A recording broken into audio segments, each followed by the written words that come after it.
My first time to talk paparazzi in the new year. So may I begin by saying Happy New Year to everybody. Happy New Year. So we're happy to welcome you here at my residence. This place is called the Cockpit. As you can see, the cockpit is because of what you see outside there.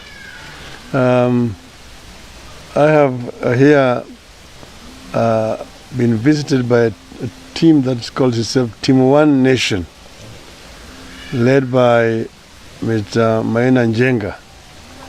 And I want them to talk for themselves. Then I will say something at the end of it. So welcome.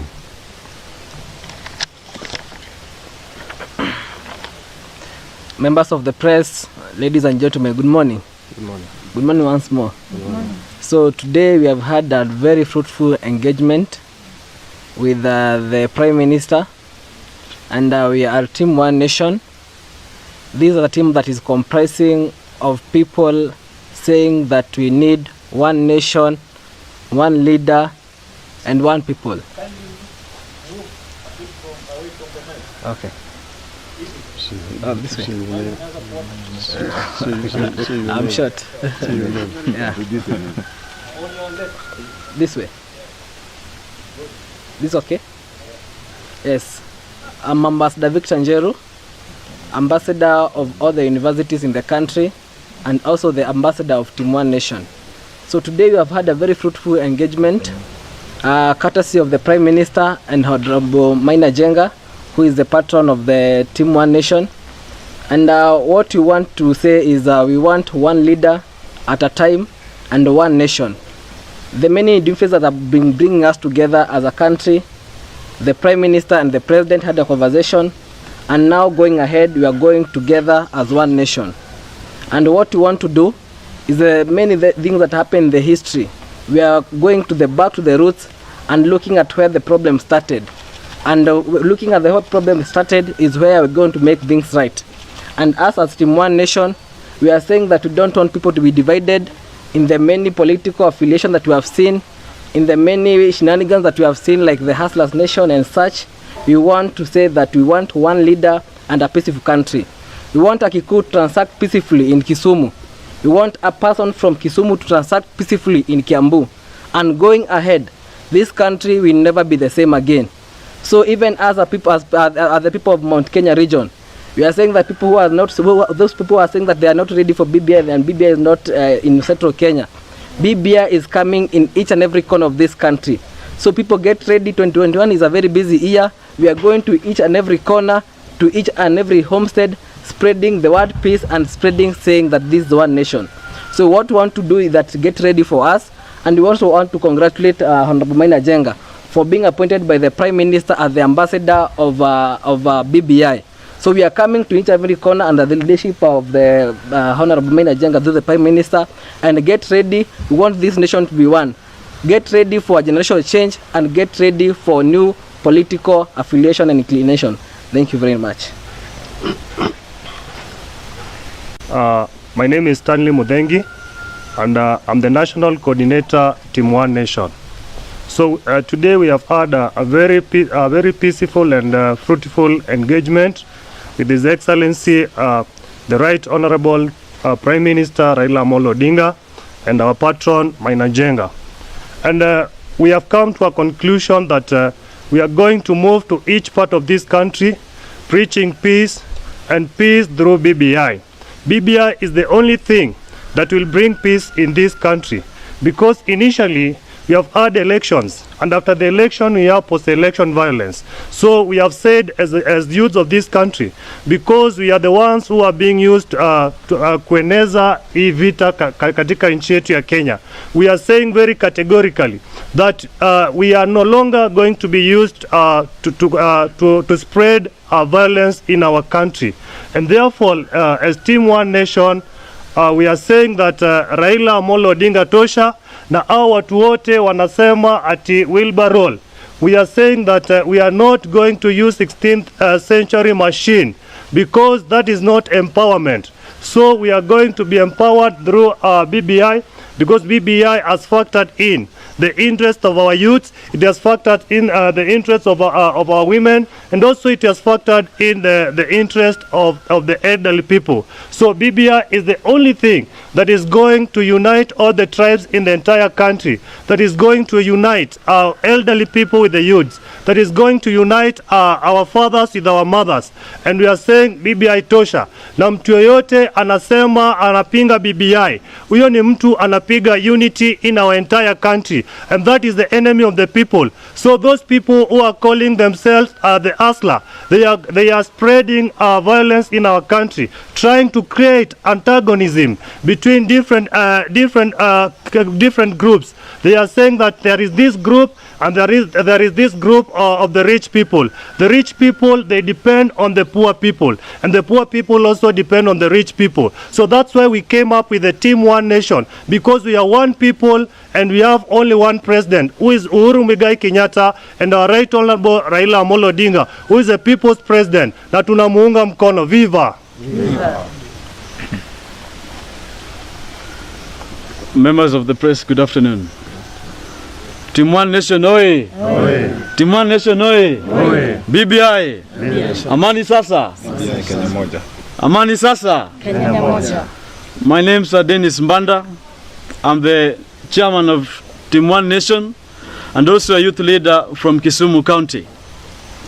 And as Team One Nation, we are saying no to balkanization, and we are saying yes to Team One Nation.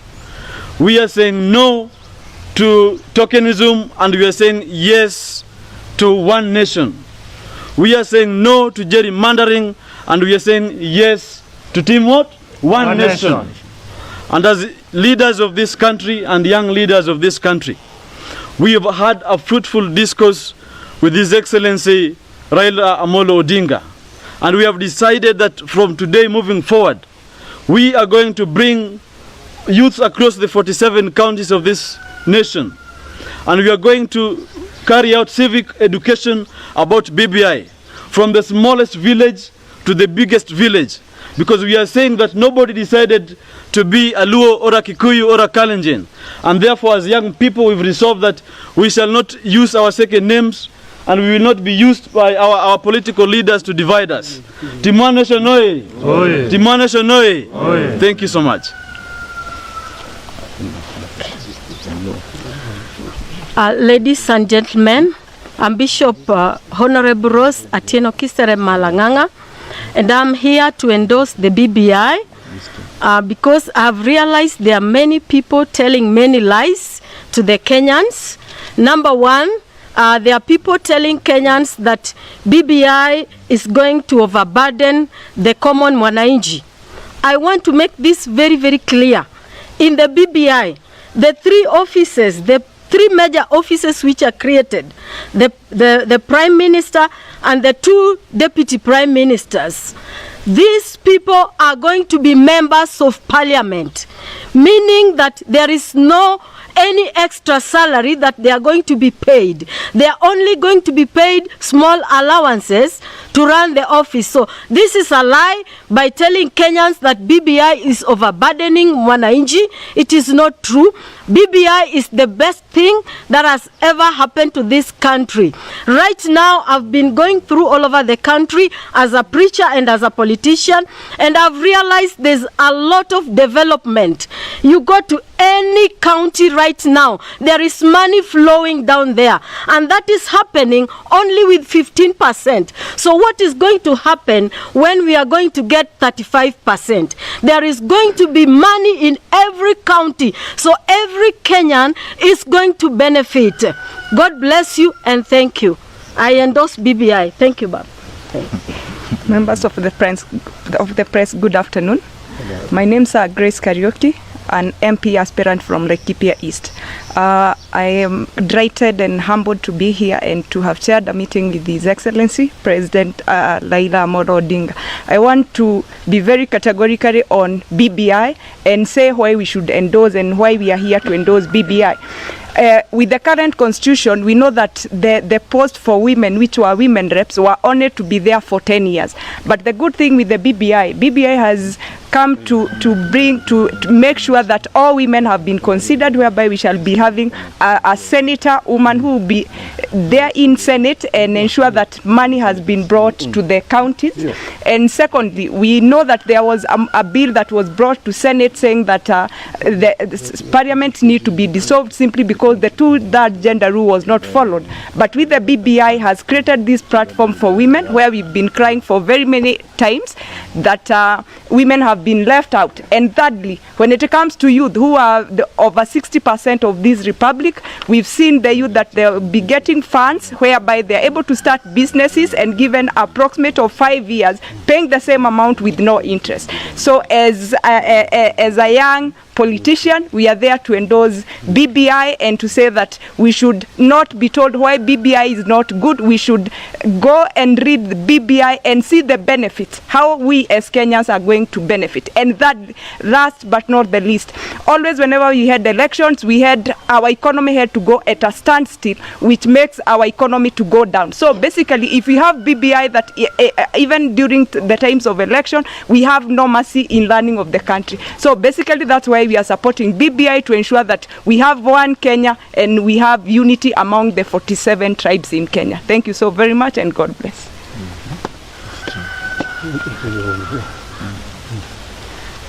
Thank you, everyone. Good afternoon.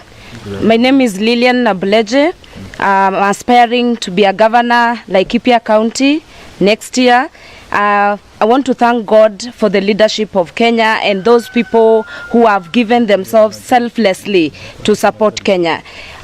Each one of us can attest to the fact that our Prime Minister, His Excellency Raila Amolo Odinga, has fought for Kenya from days up to now.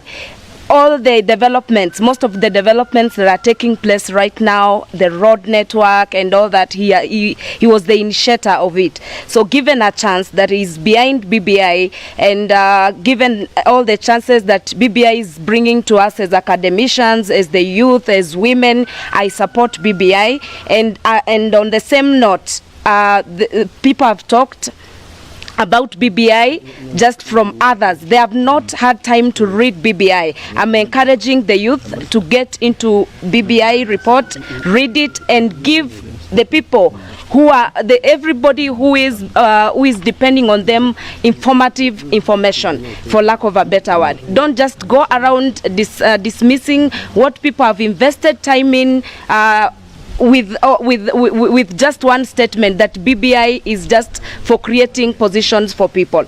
If at all BBI, of course, BBI going through will give other people positions, why can't we then embrace it based on the opportunities that it's bringing to the youth? I'm a computer scientist. I've actually been a lecturer in JKUAT in computer science, pursuing my PhD in computer science. If you give me a wheelbarrow today, it will not be of any use to me. Give me a position, give me a chance to serve the nation, give me a chance to serve my county, give me a chance to serve my ward, and to encourage other young women in our country and the world at large. So with the leadership of His Excellency Amolo Odinga and also our chairman Maina Jenga, we are here to say Kenya will never shed blood again because of politics. Let's embrace BBI, which is inclusive of everyone, and together we will make Kenya proud, and the world at large will come and borrow from us. Thank you, and God bless you.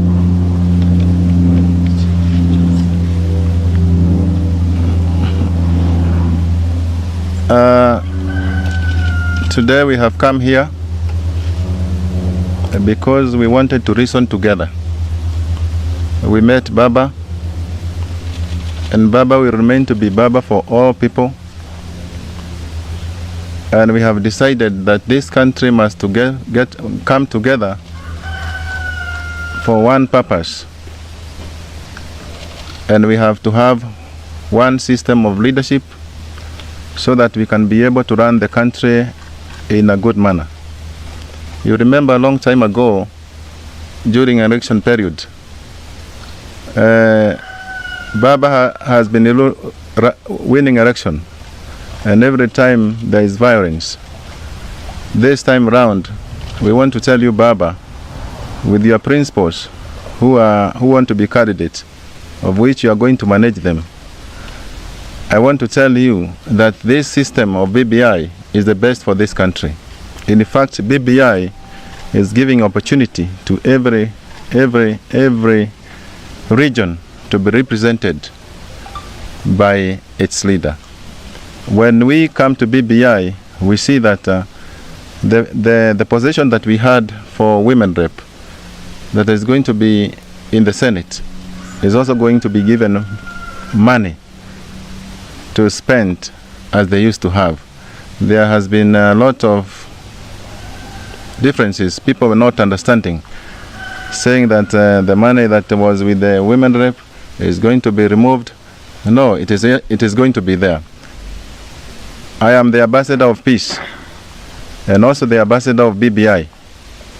And also I'll be the national coordinator coordinating every place. So those people who are calling themselves hustlers, we are the best hustlers in life. And we have been there. And we are known in history that we used to go without shoes. Now that we are driving, we can be able to tell people of this republic that people should not pray to be hustlers. They should pray to be wealthy people and people of good understanding. Our forefathers and our fathers took us to school, and we are now educated. We are degree holders, and we are able to do things in the right way. We can be able to understand between good and bad. And when this country was going in the wrong direction, Baba met with His Excellency Uhuru Kenyatta. At that time, the country was almost going to fight, but Baba chose to shake hands with Uhuru Kenyatta. Now, we saw that thing to be the best thing that Baba did. He was the genesis of everything. And since he was the genesis, he should also be the person to continue guiding us in this process. As we have gathered here with the various political parties, but this thing that we are going to fight for is peace for this country. You can have everything. You can have money, but without peace, you cannot be able to progress. Sure. So each one of us need peace. And the love that Baba has shown us is why we have come here, not as a person of our own community, but as a Kenyan. In Tanzania, we have had people calling themselves ndugu na dada. Watanzania wanasema ndugu. Sasa tunataka Wakenya waendelee kusema wandugu. Ukiangalia Baba, last time wakati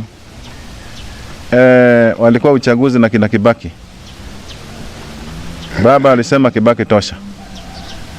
Na tukaendelea na tukakuwa na amani. Kila wakati ni Baba. Sisi ndio tulikuwa tunafanya maandamano na Baba, hata kulala kwa barabara.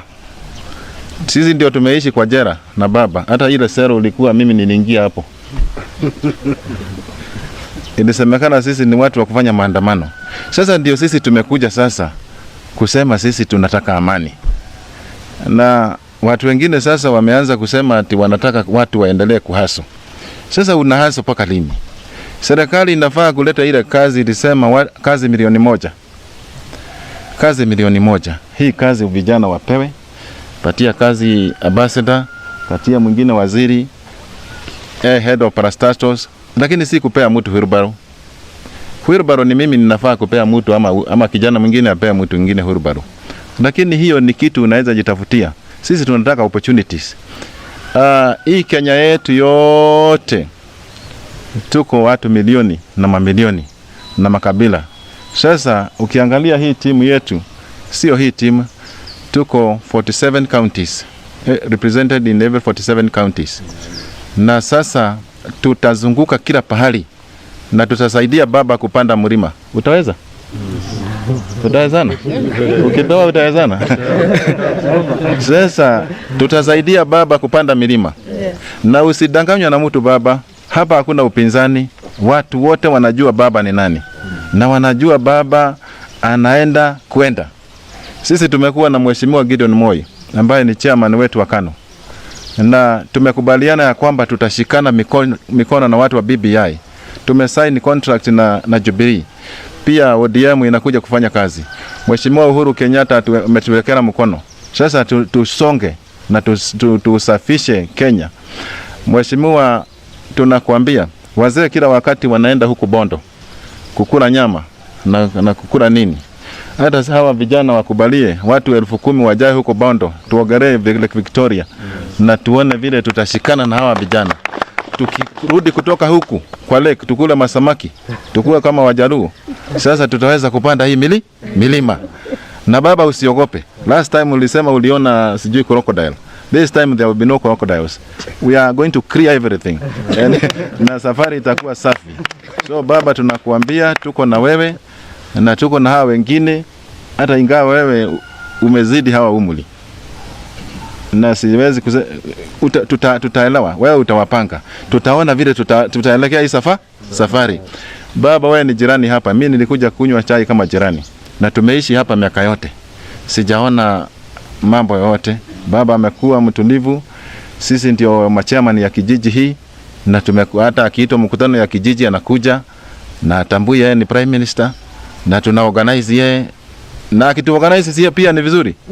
So tunasema wale mayuthi wako huko Kenya, tunataka kuambia sisi hatutaki kuwa hustler nation. Sisi tunataka kuwa masonko. Maso? Na ile kitu mzuri yote ambaye baba utapata, rushia hawa vijana. Sio mahwirubaro ama takataka ya vitu kidogo. Sasa unaweza iba 10 million, unaletea mtu wheelbarrow. 10 billion, unaletea mtu wheelbarrow. What are you doing? You are fooling people. Now you are fooling people. You can fool some people sometime, but you cannot fool them all the time. Sisi wa Kenya tumerevuka na tunataka kusonga mbele na amani na maendeleo. Na tutaenda huku inchi yote tuzunguke. Nafikiri hii ni wakati yetu hata sisi kupepea na ndege. Kupepea na ndege? Kwa sababu baba yuko hapa, hizi ndege wanapepea naye. Sisi hatutaki baiskeli ama wheelbarrow, wacha tupepee juu na ndege. Hatutaki kwenda kukula chai kwa kioski tukijifanya sisi ni mahasola. Sisi tunataka kwenda Serena Intercontinental Hotel na beach, na at least twende South Africa. Hata kama ni kuuza carbon credit tuuze ili tutajirike kabisa. Sisi tunataka nchi ambaye iko na utajiri. Na kwa sababu baba, wewe ndio uko na maneno, nataka nikukaribisha. Wewe utazidi kuwa baba. Hata mimi naambiaga watu wa KANU, mimi ndio chairman wa KANU Central Province hiyo, na Mount Kenya region yote hiyo yote, na niko na pia chairman wa Laikipia hapa na ma-coordinator, niko na Wiper hapa. Sasa hii machama yote ndogo wewe sanya yote pamoja ingie kwa bogi. Bogi ni ngori, bogi ni genje, bogi ni ngumi ni mbwekse. Unaona baba, unafanya hivi, hebu fanya hivi, mikono mbili. Bogi ni genje, ndio vijana wanasema. So karibu baba, kuja ongelesha hawa wa Kenya. Sisi tuko imara dai. BBI BBI. Unasema BBI Kenya moja. BBI Kenya moja. BBI Kenya moja. BBI ni sasa, na kama sio sasa ni sasa hivi. Baba, ambia hii watu ile kazi umenipea. Mimi nimekuwa balozi ya amani na balozi ya BBI. Niongojee huko mashinani. Tuongee huko mashinani. Na kama uko na swali unataka kuuliza za baba, niulize kwanza. Thank you.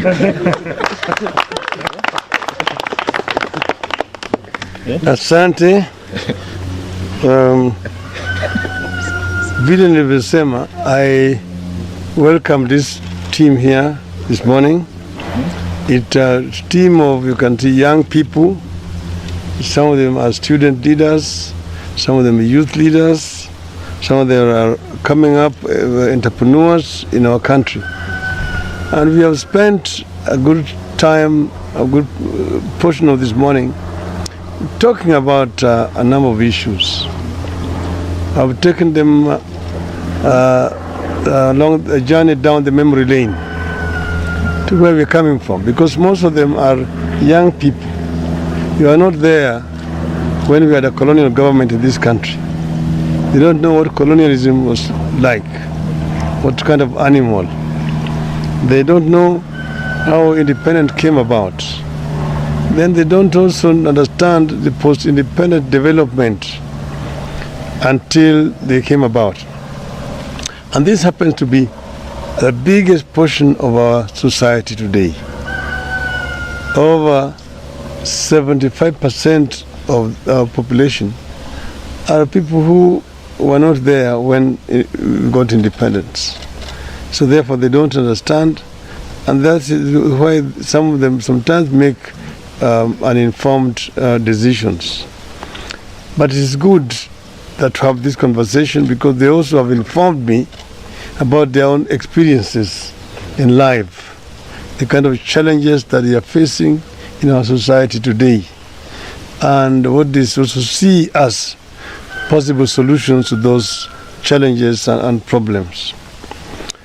Nations make progress by constantly reviewing their path and changing course and starting afresh to respond to emerging challenges. America did this after the Civil War. Britain did this when colonialism became untenable. They did not leave colonies because they wanted to leave, but because they were forced by circumstances to hand over independence to those countries. China also changed course in order to be able to feed the people and create more wealth in China itself. Singapore went into a union with Malaysia, which was short-lived. Then they came out and defined their own path to the future. The same thing happened also closer to us here in South Africa. Some of you were old enough when South Africa was attaining independence after centuries of apartheid rule. But this has happened. So through BBI, Kenya is changing course and starting afresh to deal with issues which we have seen. Things like corruption, inequality, violent elections, exclusion, and so on and so forth. We are starting afresh. This is the reason why we have brought BBI, to enable Kenyans to have a fresh beginning. So majority of Kenyans, almost all Kenyans, are poor people. You can call them hustlers. But what we want is to see how we can move our people from this status of poverty to status of prosperity. When they were fighting for independence, I remember so well, they were saying that we want to remove this brutal and inhumane rule of the Wazungus so that we can bring our own people to lead this country and then deal with our three major enemies at that time: ignorance, poverty, and disease. Unfortunately, because of bad governance, over the years, some of those enemies have even become stronger.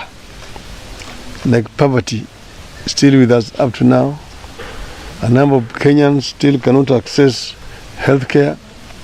And then quite a number of Kenyans are still ignorant. So we want to deal with these issues more effectively. And this cannot happen unless we change course. And it's not just a matter of using words, but coming up with the proper strategies to deal with these issues. So we want to pay tribute also to Kenyans, young and old, who keep on hustling genuinely out there. They never steal from fellow Kenyans, and eventually they also make it. You've seen people who have been able to change their social status, but you have not given them proper environment for upward social mobility.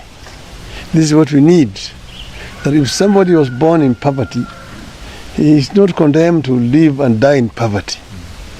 That it is opportunity for them to advance socially to another status than the one that their parents lived in. This is what is called development. This is how development is measured. And this is what we want to do.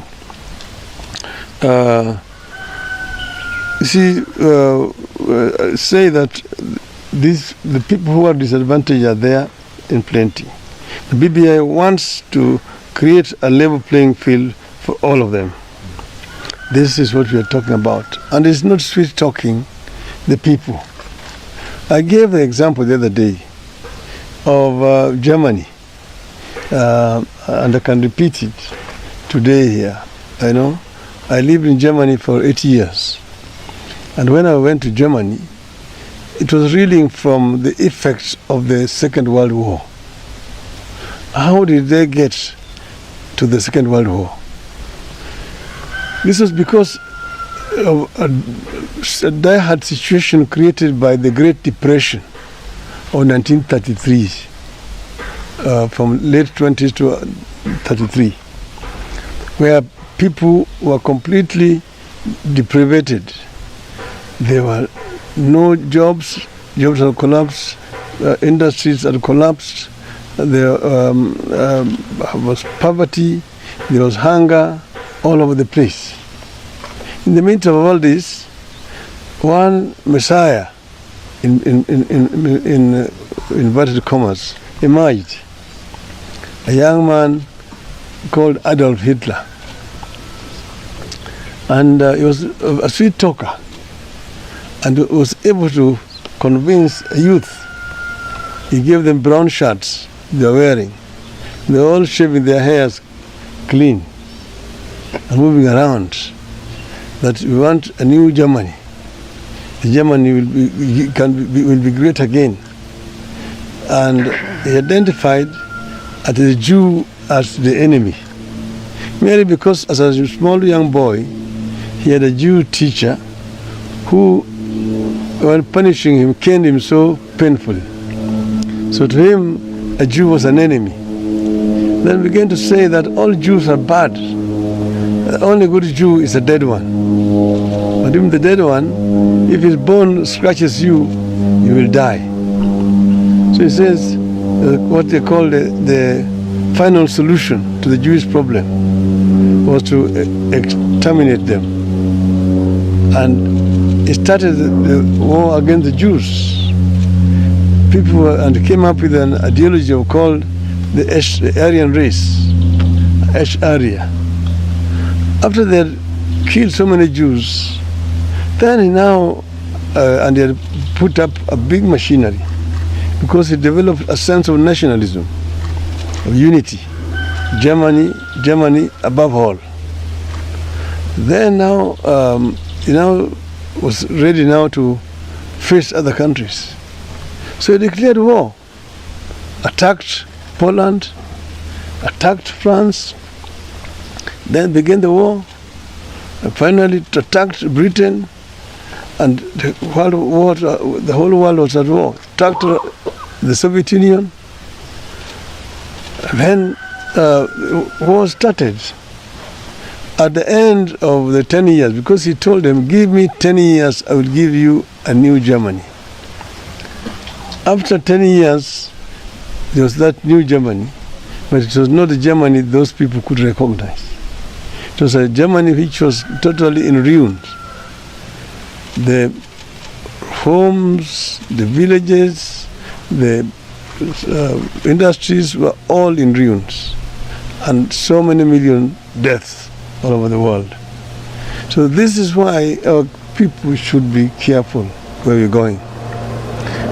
Kenyans should choose correctly and clearly as we go forward, and they're not lured into certain empty philosophies. we know where we come from as a people, where we want to go, and what to use to get there. And that's why I'm appealing to Kenyans to move away from negative ethnic politics. Let us not talk about a tribal unity. But let us first unite as Kikuyus before we go to now unite with the Merus and Embus to become Gema. Then we now come to unite with the rest of the Kenyans. Let us first unite as Kambas, unite as Luhyas, unite as Luos, or as Mijikendas, as Masais, as Kalenjins, as Turkanas, and so on. Let us begin to unite as Kenyans. And let us be differentiated on the basis of ideology, on policy. That is what is important. Ethnicity is not important. It's but a name. Nobody chose to be born a Mkamba. Nobody chose to be born a Mdorobo. That is an accident, a biological accident. You did not choose your parents. But you are a Kenyan. And be a proud Kenyan. Be proud to be a Kenyan. We have come from far, and there have been a lot of struggles to reach where we have reached. In the course of it, many Kenyans have suffered. Many Kenyans have died.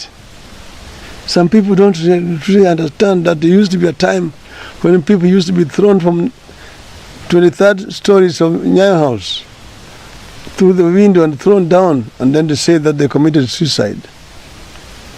People don't know how the Nyayo House torture chambers look like, what life was in there. People don't know that we are Kenyans who were maimed and ruined completely. The other year we buried Kenneth Matiba, a very intelligent, bright, successful businessman. His life was ruined in detention with a stroke. Last year we buried Charles Robia, the first African mayor of the city of Nairobi. Again, died a very unhealthy person because of what happened to him in detention. Many people, Koigi Wamwere, were there. A Congo professor were there. Otieno Makonyango, Kaimoji Wachira, Professor Katana Mkangi, our former Chief Justice William Mutunga. All of these people who suffered seriously. And when we were at the height of achieving victory, then came an organization called YK92. People don't understand the havoc that was reached in this country by YK92. People no longer remember how those banknotes which were printed were called, and so on and so forth. So people know who were on the side of liberation of this country and who were against the liberation of this country. Who know? We know where we have come from, know where we are, and we know where we are going. And we must unite together. I have confidence that Kenya will reach its destination. And I want to be able to make a contribution towards attainment of the Kenyan dream as coined by the founding fathers of our nation. I thank you.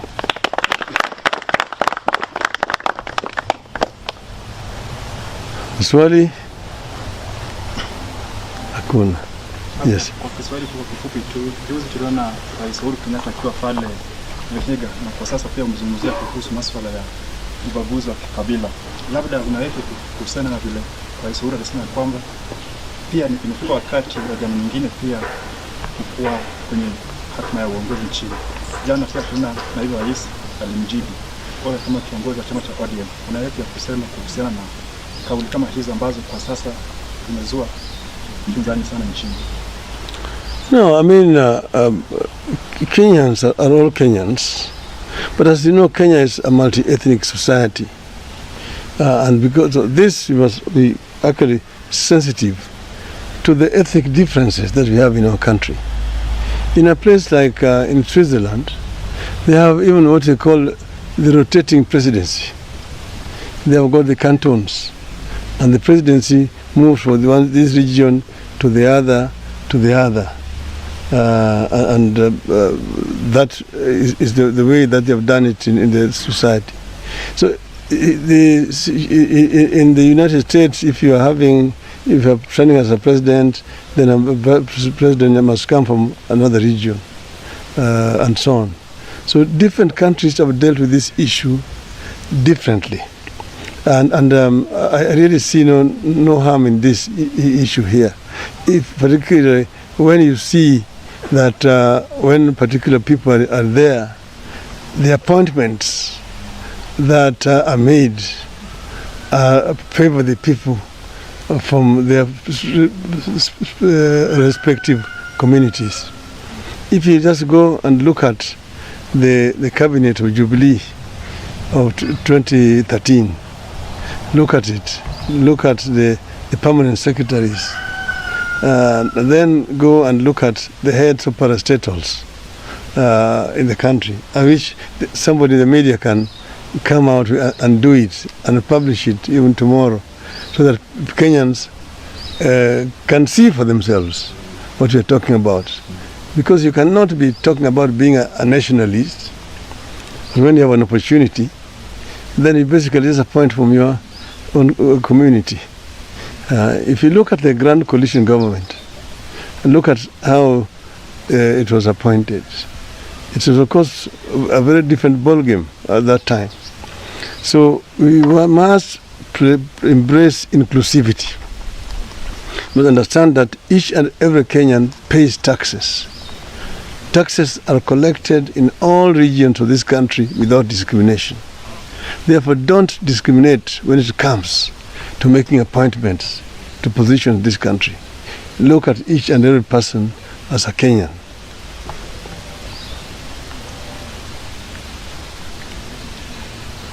Grace Kariuki, an MP aspirant wa kuria Laikipia East. Ni ndi haha ni ndakena umuthi to nituma na mucemanio na His Excellency Raila Amolo Odinga under the leadership ya our chairman Maina Jenga. Ndenda uko the very straight on point. Ate oria tura ithwe ta youth kana andu ethe turerwa ati nyamu ino ti njega. Ni ndenda gucitiza ati nitutige guthomerwo ni andu magakwiraga ti njega. Ni wega withomere ukahota kwimikira decision njega tondu ni kindu withomeire. Ni ngwari uhoro wa maundu matatu. Ithwe youth hari msemo ugaga atiriri njogu ndio ingimenya njogu ethiage kihorithagia muguongo thi tondu ndio the value ya muguongo noko no emenye value ya muguongo ndingihorithia muguongo. Ithwe tureta youth tukauga atiriri nitumenyete the value ya miguongo itu na nikio turi haha go spearhead BBI tondu nitwe ithwe tureta youth nituko benefit tondu nituko heo loan tutakuriha na any benefit na tuheo for 5 years aria mari na loan rwa help now modo ginya riria andikwo aheo duration njega agigacoka kuhota ku repay that loan back. Undu ucio ungi ni uhoro wa akina mama tondu nani de akina mama aria twi 35 years and below.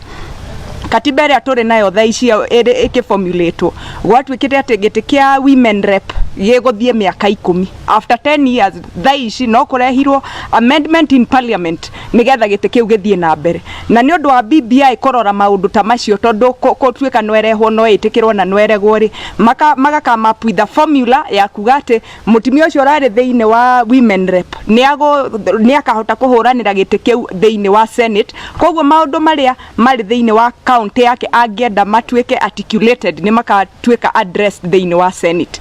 Alafu netwaiguire CJ akiuga ati parliament ni fatie ni gutwika dissolved to ni remetwo ni kufuata rule area ya to gender ya 2/3 no ni undu wa BBI ni kurora maundu maure ni hotete gu create women chances cia uko mari thiine wa leadership.